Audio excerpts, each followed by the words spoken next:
Alright, I was going to read an excerpt from my favorite book. I can't find the paper copy, but I have a digital copy, so this is the first page of Enchanted, which was my favorite book when I was like a teenager and stuff. probably middle school and then high school, because it was dreaming of love. So anyways, yeah. And this is Enchanted by Gail Carson Levi. That fool of a fairy Lucinda did not intend to lay a curse on me. She meant to bestow a gift. When I cried inconsolably through my first hour of life, my tears were her inspiration. Shaking her head sympathetically at Mother, the fairy touched my nose. My gift is obedience. Ella will always be obedient. Now stop crying, child. Father was away on a trading expedition as usual, but our cook Mandy was there. She and Mother were horrified, but no matter how they explained it to Lucinda, they couldn't make her understand the terrible things she'd done to me. I could picture the argument. Mandy's freckles standing out sharper than usual, her frizzly gray hair in disarray, frizzy, and her double chin shaking with anger. Mother still and intense, her brown curls damp from labor, the laughter gone from her eyes. I couldn't imagine Lucinda. I don't know what she looked like. She wouldn't undo the curse. My first awareness of it came on my 5th birthday. I seem to remember that day perfectly, perhaps because Mandy told the tale so often.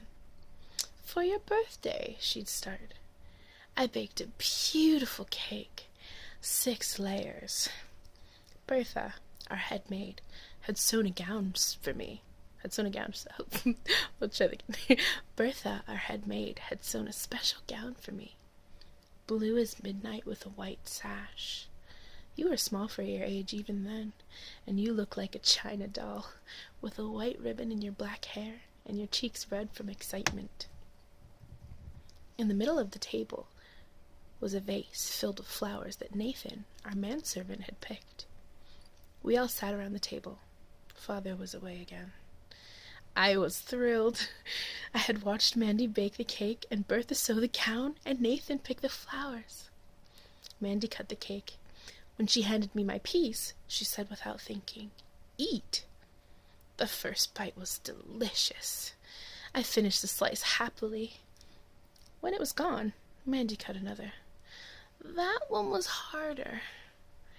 When it was gone, no one gave me more, but I knew I had to keep eating. I moved my fork to the cake itself. "Ella, what are you doing?" Mother said.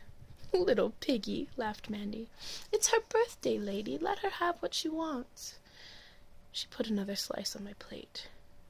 I felt sick and frightened. Why couldn't I stop eating? Swallowing was a struggle. Each bite weighed on my tongue and felt like a sticky mass of glue as I fought to get it down. I started crying while I ate.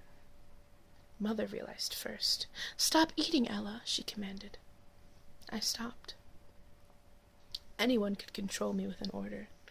It had to be a direct command, such as, "Put on a shawl," or "You must go to bed now." A wish or a request had no effect. I was free to ignore, "I wish you would put on a shawl," or "Why don't you go to bed now?" But against an order, I was powerless. If someone told me to hop on one foot for a day and a half, I'd have to do it. And hopping on one foot wasn't the worst order I could be given. If you commanded me to cut off my own head, I'd have to do it. I was in danger at every moment. As I grew older, I learned to delay my obedience, but each moment cost me dear in breathlessness, nausea, dizziness, and other complaints. I could never hold out for long. Even a few minutes were a desperate struggle. I had a fairy godmother, and Mother asked her to take the curse away, but my fairy godmother said Lucinda was the only one who could remove it. However, she said, it might be broken someday without Lucinda's help. But I didn't know how. I didn't even know who my fairy godmother was. And I think that might have been the end of the page, but I'm going to keep reading because right here, the break is after another paragraph. Instead of making me docile, Lucinda's curse made a rebel of me. Or perhaps I was that way naturally. Mother rarely insisted I do anything. Father knew nothing of the curse and saw me too infrequently to issue many commands. But Mandy was bossy, giving orders almost as often as she drew breath. Kind orders, or for your own good orders. Bundle up, Ella, or hold this bowl while I beat the eggs, sweet.